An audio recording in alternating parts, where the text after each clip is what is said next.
Sweet, we're up and going. All right. Um, so I'll just cut through a lot of the BS, and just want to get down to it because this is, today's topic is something that's fun, super exciting, and super fulfilling for me.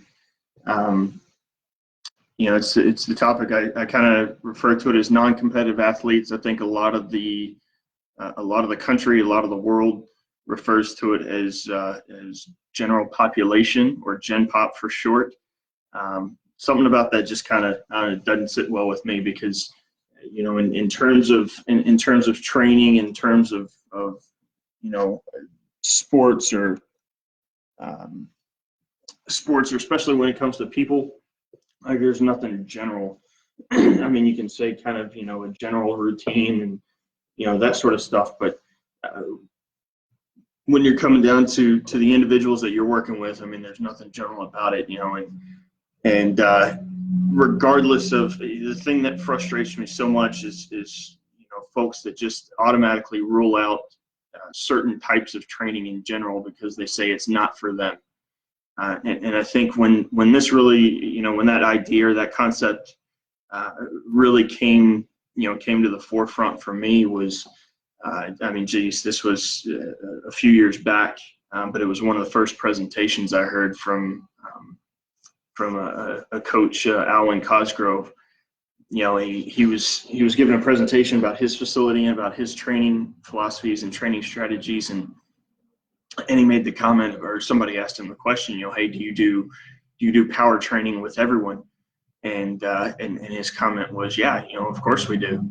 He said, because if you really understand like the objective behind power training, the way he put it, a lot simpler. He just said, have you ever seen anyone, especially a more senior individual, have you ever seen them fall in slow motion?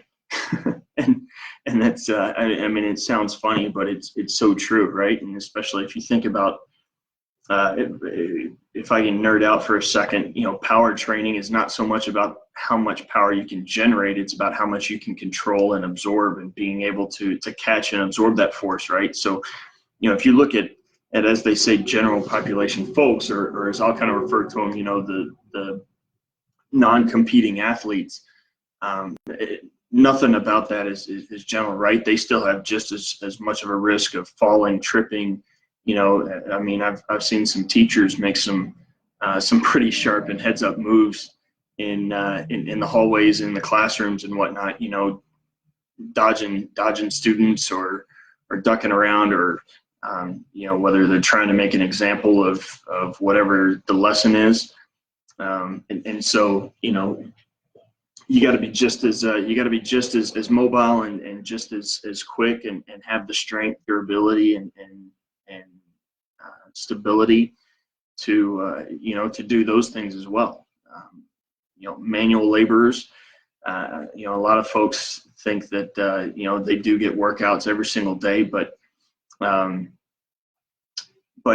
just like with any other competitive athlete, right? You have to prepare. Most of the preparation is actually kind of countering what you're going to spend majority of your time doing. So if you're a chef, for example, you're going to spend a lot of time on your feet. So it's not like they have to do a lot of lower body lifting. They don't have to be power lifters by any means, but they gotta have the right activation to minimize hip, knee, ankle pain, lower back pain, especially. They're going to be probably a lot of times hunched over, so you want to kind of counter that, open them up so they're not having big issues long term.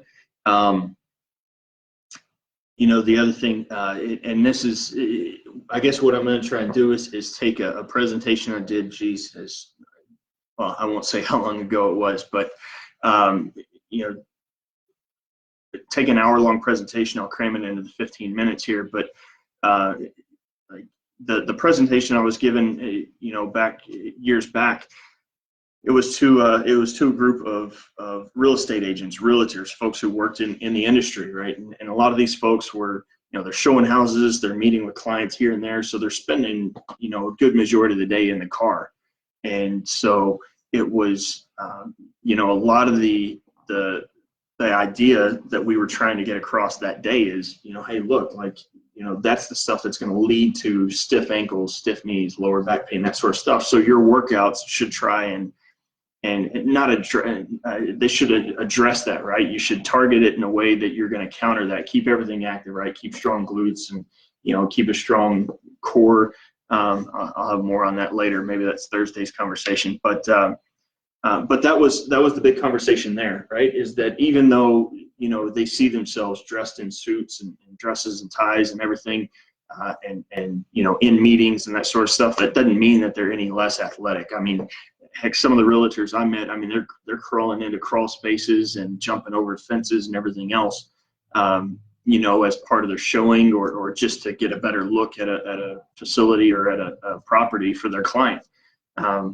You know, and so it's, you know, getting them to understand, like, hey, all the movement that you're doing, you need your body to be able to do that, and more so, right? Having a healthier body is going to give you the energy. More importantly, it's going to give you the confidence, and it's going to give you kind of the endurance to be able to get through those long days to where you have, you know, a 12-hour showing or something like that. If you're a sedentary individual that's working in an environment like that, it's, you know, it's tough to get through, right? I mean, energy's drained pretty quick. And so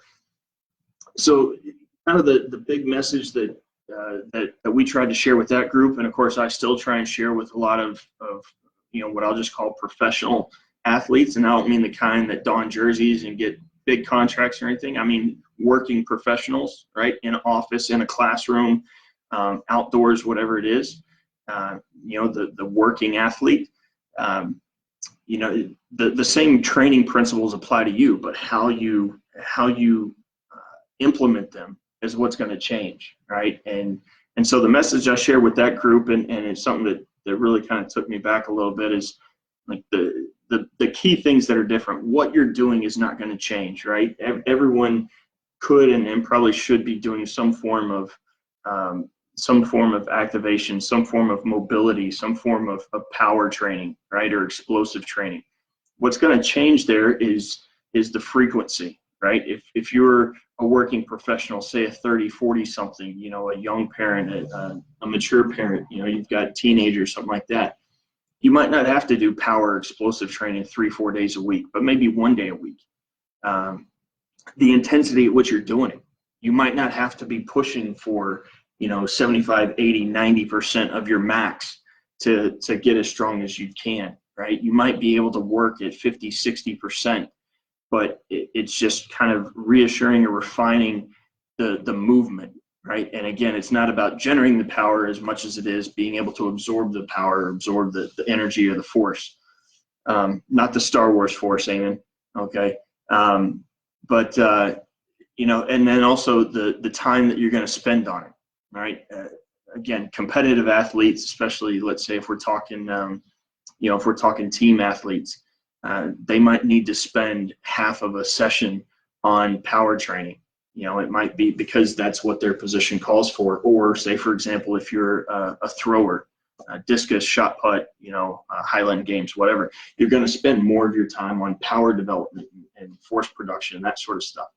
If you're a working athlete, or, you know, a mom, dad, you know, president, salesman, sales rep, woman, person, whatever, right? You might only have to do that once a week. You might only have to do 1 or 2 sets of it within your workout, right? Your power training might not be with, you know, with any tools or gadgets, bars, kettlebells, whatever. It might just be body weight, but again, doing it just for staying sharp with it, right? Staying attuned with it, because, you know, lo and behold, the one day that, you know, you miss that step and you got to catch yourself, you know, that's the same kind of thing as stepping off a box and trying to catch the landing, right? It's that important. And again, you don't have to do it every single day, but just kind of, you know, refresh and hitting refresh, I guess, is a good way to think about it. You know, the other thing that you can think about is the tempo at which you're doing it, right? So the time that you spend on it and the tempo that you're doing it at. So, you know, again, athletes might be going as quick as they can because their sport or their competition calls for it, right? But as a working athlete, as a working individual, or non-competitive. I'm trying to refrain from using general population individual, but as a non-competitive athlete, you might be able to go at a slower tempo, right? You might be able to work through it a little bit quicker than what a competitive athlete might need to follow the scientific recommendations of, you must rest 5 times as much as it takes to do the workout or do the exercise. So if it takes you 5 seconds, you should rest for 25 seconds, or depending on whatever it is, right? So yeah, that's kind of the key thing, right? So the frequency that you do certain exercises, the intensity that you do it, how much weight you're using, how fast you're doing it, the time that you spend doing it, how many reps, right? How much, how many reps that you're doing, or how much time within a workout that you spend doing it, the tempo at which you're doing it, and then just more than anything, make sure that you enjoy it, right? Don't do it because you have to. I know one of the posts that we put up recently is talking about, nothing about working out should be a punishment, right? You shouldn't do it because, oh, hell, I went to the buffet last night, so I've got to spend 2 extra hours. Like, that's bullshit, right? Pardon the language. Hopefully that's the only time I have to censor myself on here. But, right, if that's your attitude going about it, then we need to kind of address that, because working out, movement itself should be an enjoyment, right? Same as your food and everything else. Don't make it something that you hate, or something that you don't enjoy. So again, kind of getting back to where we started, the one thing that's really frustrating again is when people say, well, that's not for me. All right, I'm not competing at that level or anything like that. Again, BS, okay? Because whatever you're doing, even if you're the quote-unquote weekend warrior, right?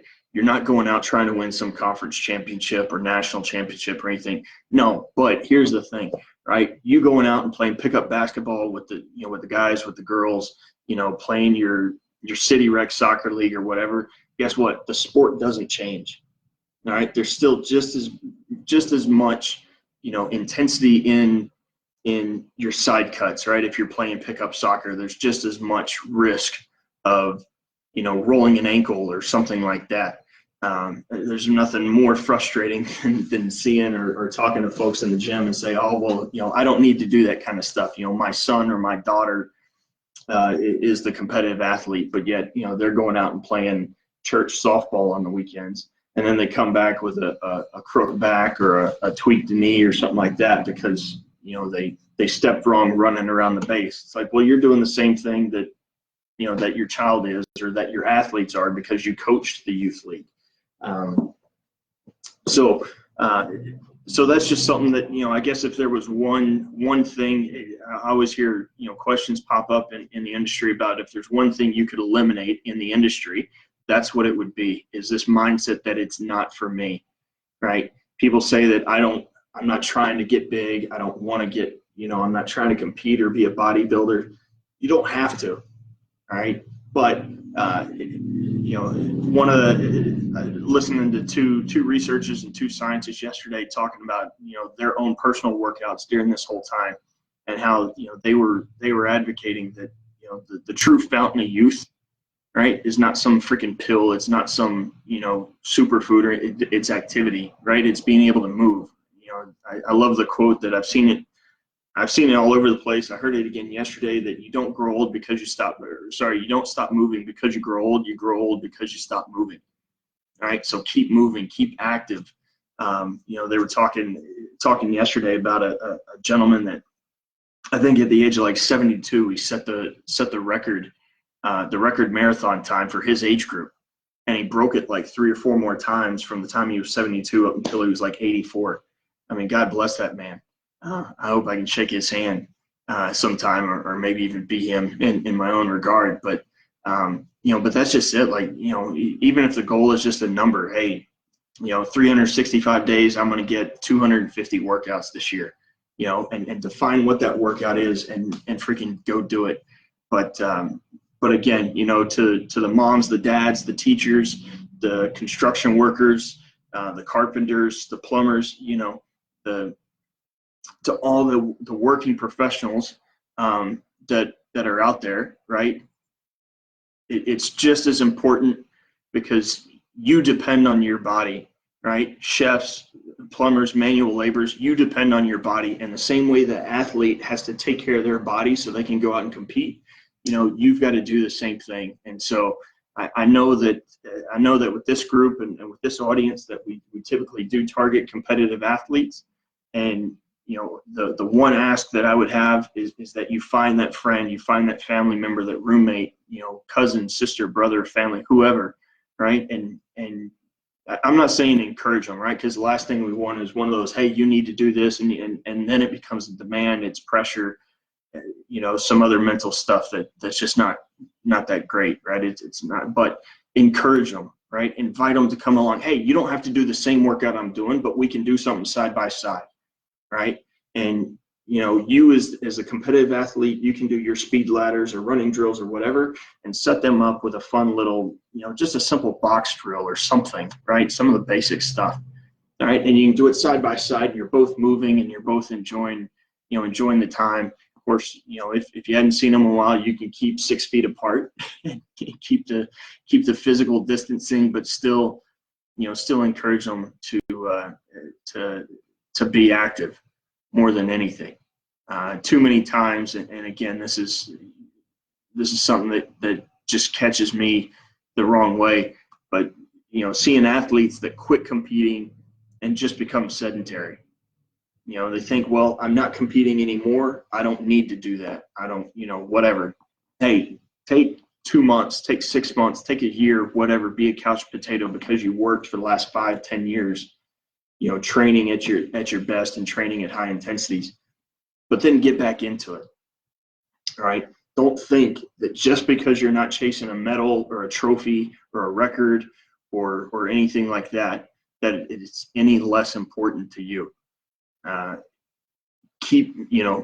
Again, you just change the frequency, change the intensity, change the timing, the tempo, whatever, but make sure, more importantly, that the movement is still there and that the enjoyment is still there. And like I said at the beginning, this all started a few years back whenever I presented to a group of real estate executives and real estate agents, and saw a tremendous response in some of those individuals that we had the chance to work with, some who we still work with and keep in touch with today. How that changed their lives, how that changed their productivity, their energy levels, and everything else was just remarkable to watch, right? And there's nothing greater than working with a non-competitive athlete, and they send you that message or they send you that email or give you that phone call and say, hey, I was just watching the Olympics, or I was just watching this competition or that competition, and I saw that I'm doing the same exercises as these professionals or as these Olympians or whatever else. And just the sheer joy that they get out of it, knowing that, that they're doing the same stuff as these top individuals, top athletes that they look up to. I tell you, that's some of the most fulfilling feedback and just joy that as a coach, I can get is, whatever it is, but giving them the confidence that they can go out and can and should be doing that. So anyway, I'm starting to ramble on a little bit, but that's the big message for today, right? Is that everybody should be doing some form of it. Obviously, if there's injuries involved, right, and it's probably a little late to throw this in, but if there's injuries involved or chronic injuries or chronic pain or something like that, yeah, you got to play around that. No different than if, I've got an athlete that's got, a meniscus tear, had meniscus removed or something like that. I've got to work around that, right? It's really no different, right? All you do is you look at the individual, you assess their regular movement. Same way that I'm going to look at, let's say a basketball guard and watch the types of movements, and that's what I've got to prepare him for in our training. All right. Same thing with a working athlete, right, or a non-competitive athlete. I'm going to sit there and say, okay, well, you spend X number of days sitting down, or X number of hours a day sitting down. If you're a teacher, you spend X number of hours on your feet, right? So by the time you come in the evenings, you're pretty shot. So when you do something like that's the same type of assessment analysis I'm going to put into an athlete, right? And so again, right, encourage those that aren't chasing trophies or medals or anything like that, that they still need to be active as well. That that they need to stay mobile so they stay healthy, so their body doesn't stiffen up, and again they grow old because they stop moving. Right, make sure that they stay young because they're moving and through their movement. So yeah, with that. I'll leave it there. Thursday, I think we got our discussion topic about stability training or core as everybody calls it. So I'm sure that one will get some attention. But so yeah, stay with it. Sounds like things are starting to open back up. Might be some opportunities to get back in the gym for some folks. Great if it is. However, just continue to be careful. Don't go back too soon and be part of the thing that adds another spike in this whole trend. But keep working and stay safe.